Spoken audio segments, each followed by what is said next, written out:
Hello super investors. Board of directors की meeting के बाद में आगे क्या, व्हाट नेक्स्ट, ये काफ़ी लोगों के मन में सवाल है। आगे क्या क्या हो सकता है, क्या चांसेस है, क्या पॉसिबिलिटी है, ये हम समझने की कोशिश करेंगे इस सिचुएशन में। क्योंकि ब्राइटकॉम ग्रुप में पैनिक का जो माहौल है वो काफ़ी बढ़ चुका है और काफ़ी चीज़ें अभी भी अनआंसर्ड है जिसका जवाब हमें मिला नहीं है।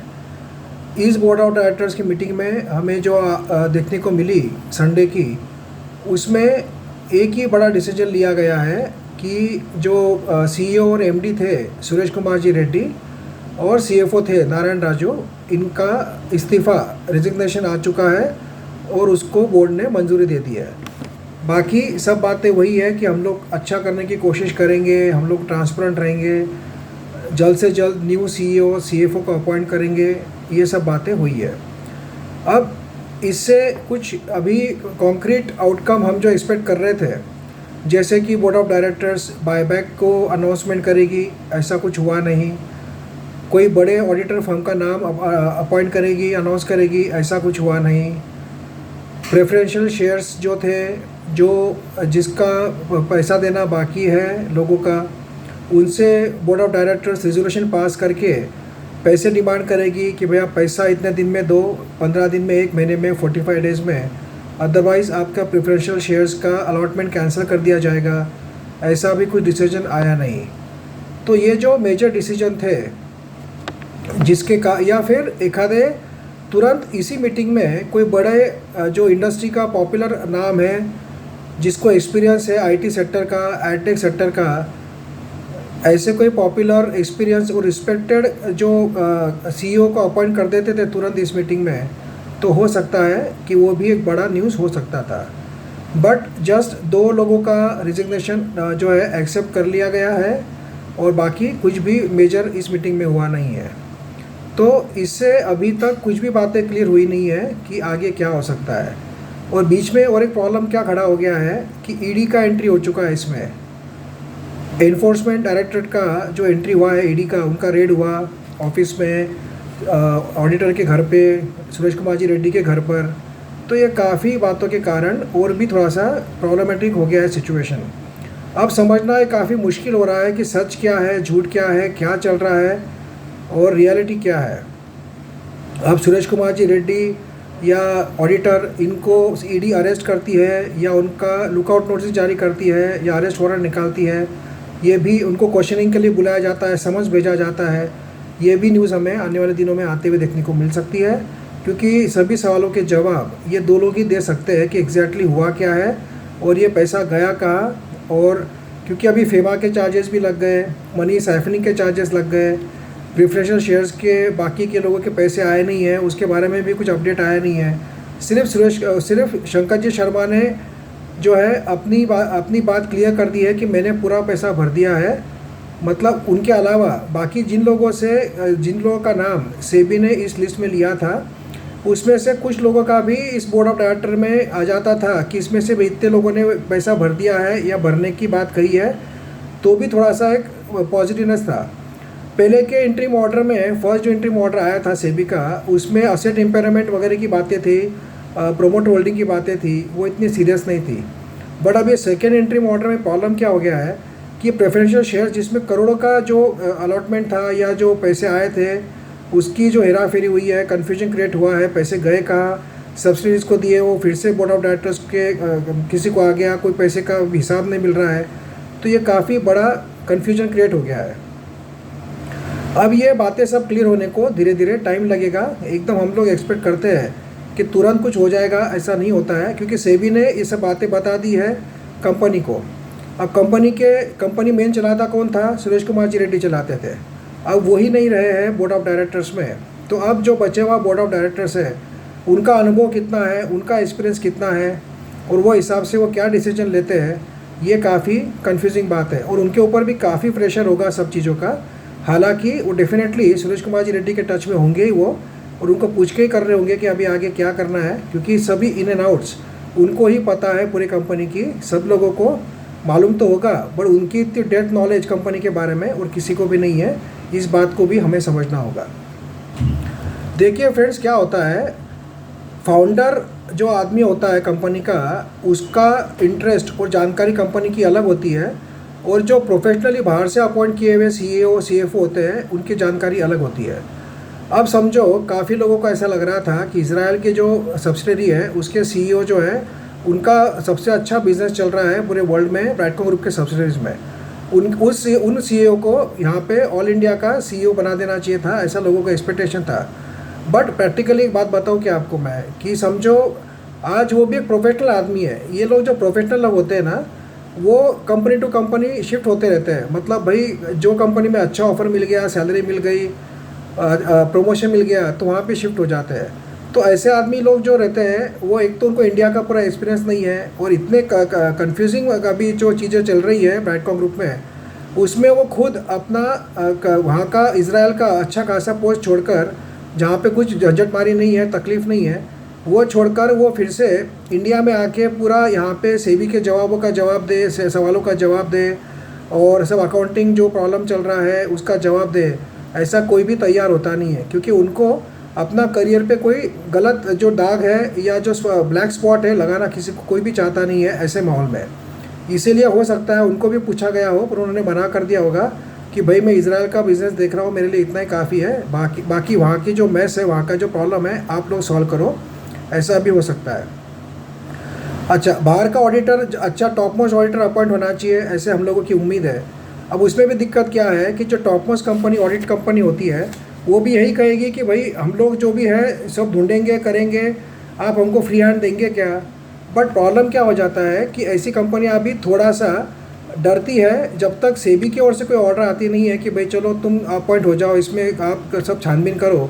ऐसा होता है तो ही कोई भी नई कंपनी, बड़ी कंपनी, क्योंकि जब कहीं पे भी अभी आग लगती है तो जलते हुए घर में कोई भी कूदने से डरता है, क्योंकि सबको अपने अपनी रेपुटेशन की, इमेज की पड़ी रहती है कि भाई मैं ये जो जिस पे दाग लगे हुए हैं, जिस पे ईडी की इंक्वायरी चल रही है, सेबी की इंक्वायरी चल रही है, ऐसे कंपनी में हम लोग हाथ क्यों डालें।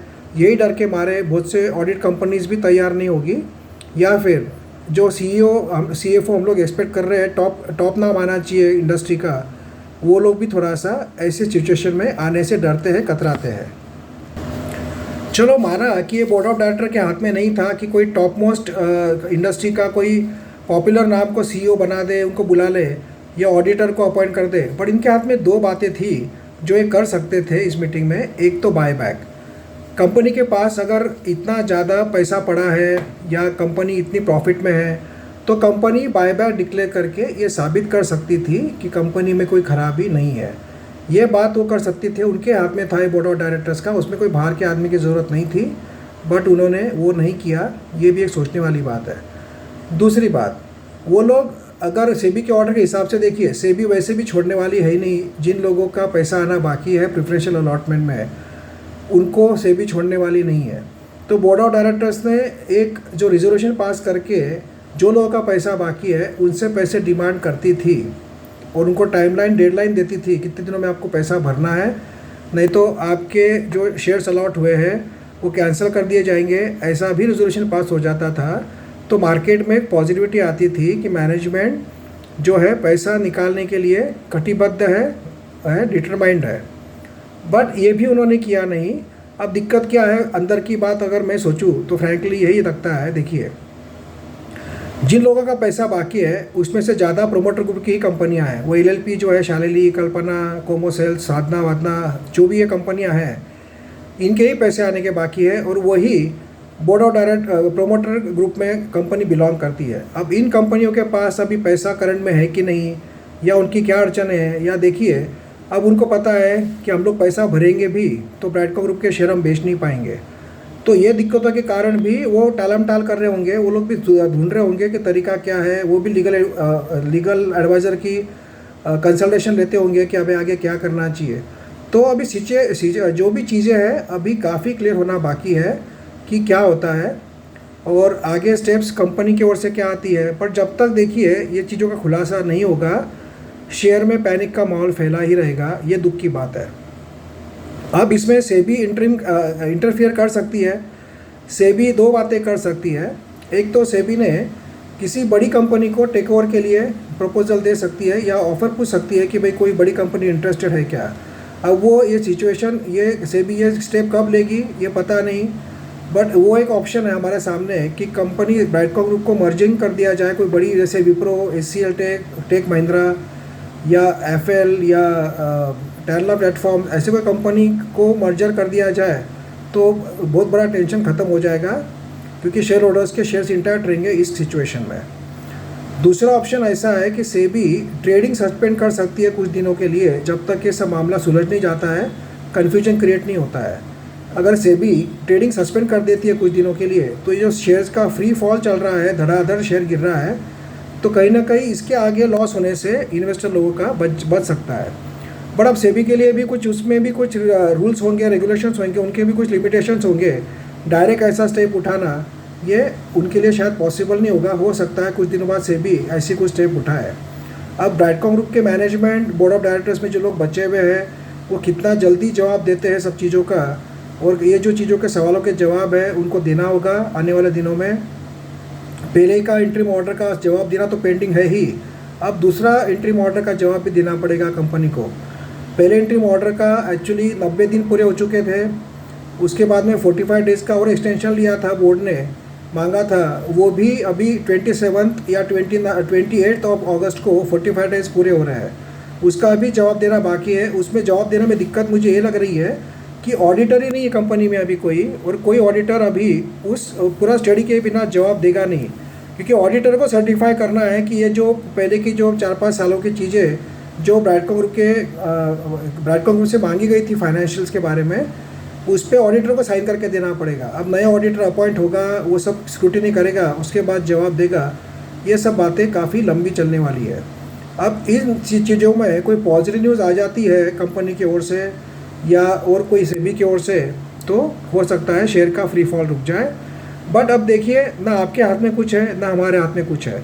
हम लोगों ने कोशिश की, मेल की है सेबी को, हमने मेल किए कंपनी के मैनेजमेंट को, उसके बावजूद भी कुछ उसका कुछ खास अभी फीडबैक आया नहीं है। हमारे कुछ सब्सक्राइबर तो बेचारे वहाँ पे जाकर बैठे दिन भर, रात को भी गए, हो सकता है कल भी जाएंगे, कल उनसे भी कुछ फीडबैक आएगा तो मैं आपको दूंगा ज़रूर। कुछ सब्सक्राइबर वहाँ हैदराबाद में हॉल्ट किए हुए हैं, रुके हुए रात को, कल ऑफिस खुलने के बाद वहाँ मिलने की कोशिश करेंगे, कोई मैनेजमेंट को, टॉप मैनेजमेंट में जो मिलता है वहाँ पे उनको। बट अभी इसमें से और क्या कंक्लूजन निकल कर आता है कुछ कह नहीं सकते हैं। बट आपके और हमारे हाथ में इतना ही है कि शांति से बैठना है, पैनिक होना नहीं है। रोज़ रोज़ आप ये सोच के टेंशन लेंगे कि शेयर गिर रहा है और आगे क्या करना है, आगे क्या होगा, तो ये चीज़ें सब होने के लिए टाइम लगता है, क्योंकि इसमें इतनी चीज़ें इन्वॉल्व होती है। सेबी है, ईडी है, अभी कंपनी में कोई सीईओ नहीं है, सीएफओ नहीं है, उनको अपॉइंट करना, नया आदमी आना, उसने सब चीज़ें संभालना, उसने क्लैरिफिकेशन देना, ये सब बातों को लगता है टाइम, प्लस सेबी के 2 नोटिस का जवाब देना। पर कंपनी ने इस मीटिंग में एक बात पॉजिटिव ज़रूर की बोर्ड ऑफ डायरेक्टर्स ने, कि कंपनी का काम चलते रहेगा, ऑपरेशंस में कोई दिक्कत नहीं आएगी, इस बात का मैनेजमेंट ध्यान रखेगी, जो अभी बोर्ड ऑफ डायरेक्टर्स में मेंबर्स है उसका ध्यान रखेगी। क्योंकि देखिए, कंपनी के सब्सिडीज तो काम कर रही है, उनका रेवेन्यू आ रहा है, बिज़नेस आ रहा है, और कंपनी का जो मेजर रेवेन्यू और बिज़नेस आता है वो आउट ऑफ इंडिया से ही आता है। तो वहाँ तो सब जो उनका टीम है, मैनेजमेंट है, वो सब सेट है, वहाँ पे कोई प्रॉब्लम नहीं है। इस बात को हमने पॉजिटिवली लेना चाहिए कि वहाँ का बिज़नेस और जो रेवेन्यू है, प्रॉफिट है, वो तो चलते रहेगा। सिर्फ ये जो पैसा कंपनी में जो आया, मेन हेडक्वार्टर में जो आया, उसमें जो गड़बड़ियाँ हुई है उसके बारे में प्रॉब्लम है। अभी तक कंपनी ने कोई कमेंट किया नहीं है रेवेन्यू एंड प्रॉफिट के बारे में। हालांकि ऑडिटर का रिपोर्ट जब फर्स्ट इंटरिम ऑर्डर के ऊपर जाता था, जो कि फॉरेंसिक ऑडिट चल रहा है उसके ऊपर, उसका रिपोर्ट आता था तो उसमें बातें क्लियर हो जाती थी, तो वो भी अभी अवेटेड है। तो सभी कंफ्यूजिंग माहौल है, देखते हैं आगे क्या क्या होता है। आपको इतना ही करना है, शांति से बैठना है, टेंशन लेना नहीं है, क्योंकि देखिए ऐसे सिचुएशन में सभी बातें ज़्यादा निगेटिव ही निकल कर आती है शुरुआत में, पर जैसे जैसे एक बार टाइम निकलेगा कुछ बातें पॉजिटिव भी आ सकती है। इसी बात का हमें इंतज़ार रहेगा। तो अब हमें टेंशन लेके कोई मतलब नहीं है, आप लोग भी शांति से बैठिए, कुछ न कुछ सोल्यूशन निकलेगा। कंपनी इतनी बड़ी है, इतने लोग काम करते हैं, कुछ न कुछ उसमें मैनेजमेंट की ओर से या सेबी की ओर से पॉजिटिव स्टेप उठाया जाएगा आने वाले दिनों में, और हो सकता है कि फिर से जो एक फ्री फॉल हो रहा है शेयर्स में वो रुक जाए। और आपने देखा होगा पिछली बार भी 9 रुपये तक शेयर गया था, वहाँ से बाउंस भी किया था। तो अभी हो सकता है कुछ दिनों तक गिरावट हो, बीच में कोई पॉजिटिव जो है स्टेप बोर्ड ऑफ डायरेक्टर्स की ओर से या सेबी की ओर से ली जाए, उसके कारण फिर से हो सकता है शेयर में हमें बाउंस बैक भी देखने को मिल सकता है। तो थोड़ा सा आपको शांति बना के रखना पड़ेगा। इसमें कोई नया CEO CFO भी आ सकता है, हो सकता है कि सेबी की ओर से कोई एक्शन लिया जाए मर्जर के बारे में, किसी नई कंपनी के बारे में, या सेबी की ओर से किसी को अपॉइंट किया जाए इमरजेंसी में, क्योंकि सेबी के ऑर्डर से कोई दूसरा आदमी नया गया वहाँ पे, तो उसके कारण भी पॉजिटिविटी आ सकती है कि भाई कोई top notch retired experience person को सेबी रिक्वेस्ट करे कि भाई जब तक ये बातें सॉर्ट आउट नहीं होती है आप कंपनी को संभालो। ऐसा भी हो सकता है, ऐसा भी न्यूज़ आया है, तो हो सकता है कुछ पॉजिटिविटी आ जाए। तो ये काफ़ी बातें अभी इफ्स एंड बट्स में हैं, जिसका आंसर हमारे पास नहीं है, किसी को पता नहीं है। एक बात ध्यान रखिए, आप अपने आप को दोषी मत कर बताइए कि भाई क्यों लिया, क्योंकि देखिए ये बातें किसी को पता नहीं थी कि ऐसा कुछ होने वाला है। पहला भी जब ऑर्डर आया था सेबी का फॉरेंसिक ऑडिट का, जब भी किसी को पता नहीं था कंपनी में फॉरेंसिक ऑडिट चल रहा है। शंकर जी शर्मा जैसे बड़े आदमी को ही पता नहीं चला, जो कि वो खुद मिले थे सुरेश कुमार जी रेड्डी को, सब डिस्कस करके उन्होंने इन्वेस्ट किया। उन्होंने खुद ने कहा कि मुझे ही पता नहीं था, तो इतने बड़े आदमी को पता नहीं चला, तो हम जैसे लोगों को क्या पता चलने वाला है अंदर क्या चल रहा है। तो इसमें कोई हम तो जो बैलेंस शीट है, फंडामेंटल्स है, वो देख के ही डिसीजन लेते हैं कोई भी शेयर में इन्वेस्ट करने के बारे में। तो अब जो हो गया, उसके लिए किसी को दोष देकर या टेंशन लेकर फ़ायदा नहीं है। अब शांति से बैठना है और आगे क्या क्या होता है देखना है। आशा करते हैं कुछ ना कुछ पॉजिटिव निकल कर आएगा आने वाले दिनों में। हमें तो काफ़ी उम्मीद थी बोर्ड ऑफ डायरेक्टर्स की मीटिंग से, बट उसमें कुछ अभी एक ही बात निकल कर आई है कि CEO CFO नहीं है अभी इस मीटिंग में, जो कि मेन अक्यूज्ड है सब बातों में। तो हो सकता है थोड़ा सा उसके कारण एक क्लीन अप प्रोसेस शुरू हो जाए और आने वाले दिनों में हमें कोई अच्छा घटते हुए दिखे ब्राइटकॉम ग्रुप के साथ। So friends, all the best and let's hope for the best in Brightcom group. Thank you friends.